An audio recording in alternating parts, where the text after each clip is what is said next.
For more on this, Senator Ron Johnson is the chair of that committee, and he joins us now. Senator, welcome to the show. It's great to have you here. I want to get the latest on this. The vote occurred. He's held in contempt. It goes to the DOJ. The DOJ's received it. What happens next? And can you tell us more about the potential contents that are on this iPhone that could help the case move forward?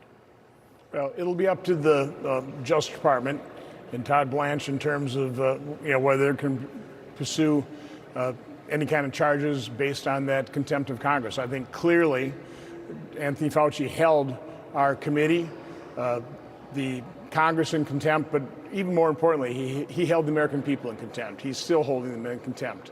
So it is true that both the Chairman Paul and myself, our committees received the iPhone or a copy of Fauci's iPhone. It's going to take us time to go through here. We've got to protect people's personal information. But we'll be doing forensic analysis on that. Does it look like things were deleted on it? We'll compare, what information we now have in terms of text versus other texts that he apparently provided via FOIA. Did he provide them properly? So again, it'll probably be a treasure trove of information. We'll be certainly focusing on the text to the key individuals around that January and February 2020. Those phone calls where people he would be providing grants to thought sure looked like it was man-made, and then all of a sudden, based on those phone conference calls, all of a sudden, no, that was a conspiracy theory, and the proximate origin paper came out of that. Plus, those individuals participated in that. Lo and behold, got future grants as well. So again, this has been obvious for quite some time, ever since we got those emails, but we'll just get more and more corroborating information and evidence. Senator, we could probably spend the hour talking about the process and all the legal jockeying, but I think what the American people want to know is one simple question, which is, what is the end game here? It's to make sure that the American people understand the truth of what happened during COVID, that we expose the truth, that we expose the individuals, the actors that just put America and the world, quite honestly, through such pain in our miserably failed response to COVID. And let's face it, the general of that, the person primarily directed that miserably failed response, that was Anthony Fauci. So accountability starts with exposing the truth. Senator, if I may switch gears while we have you, the Senate is getting ready to go on recess, and so we're wondering if that may or may not happen. There's still a lot of agenda items that still haven't been voted on, including the Save America Act, but also the government funding bill, Russia sanctions, Todd Blanche's Attorney General confirmation, and a few more ticket items there as well. So your thoughts on what you guys will do?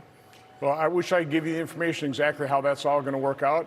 Some of this, if we're going to take votes on these things in any reasonable time period, we'll need consent. The Democrats are trying to do some kind of agreement there.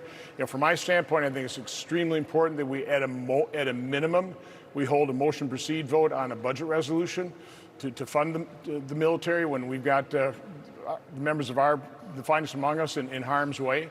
I would love to take a vote on what the House passed in terms of banning stock trading in members of Congress and voter ID. I think there's a brilliant piece of legislation that I know Leader Thune has Rule 14. Hopefully we vote on that before we leave town as well, but I can't predict exactly what's going to happen. And rather than getting into the debate on whether they should be in session or not, what's the one topic that you believe needs to be resolved that's number one on your priority list of all the things that Jackie mentioned? Well, we have to make sure we don't shut down the government. So that's funding the government, passing the CR. I don't like CRs, but it's better than shutting down the government. It looks like that will happen. Democrats are kind of amazingly cooperating with us on that. But again, the next thing from my standpoint is voting on a budget resolution. And if that doesn't succeed, at a minimum, voting for that bill that the House passed that bans the trading of stocks, but it also combines voter ID. Right. I mean, Democrats, during the debate when we had the Save America Act on the floor, they all said they were for voter ID. This gives a great opportunity. They say they're for banning stock trading by members of Congress. They say they're for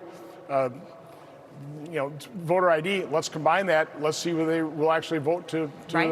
approve that. That makes a lot of sense. Senator, we also want to get your take on this. Socialist Francesca Hong, poised to win the Democrat primary for governor in your state next week. Take a listen to some of her crazy opinions if you haven't heard them already.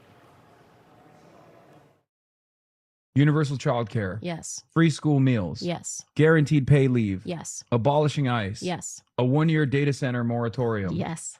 Breaking up big ag. Yes. Public grocery stores. Yes. Right to repair. Yes. Legalizing cannabis. Yes. Overturning Citizens United. Yes. A workers' bill of rights. Yes. A free Palestine. Yes. With the results that we got in Michigan with El Sayed winning the primary for the Senate seat there, I'm wondering how you feel about this. There is some appetite for this in the country, but quite frankly, it's a little troubling.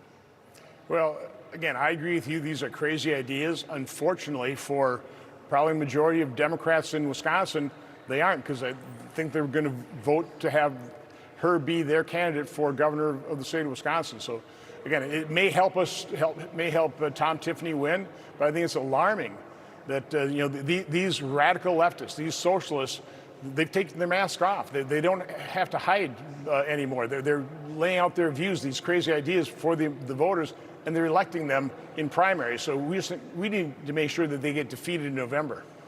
Senator, thanks for joining us. I have a good feeling that the folks in Oshkosh, your hometown, won't be going that direction. So thank you for joining us. Let's hope so. Have a great night.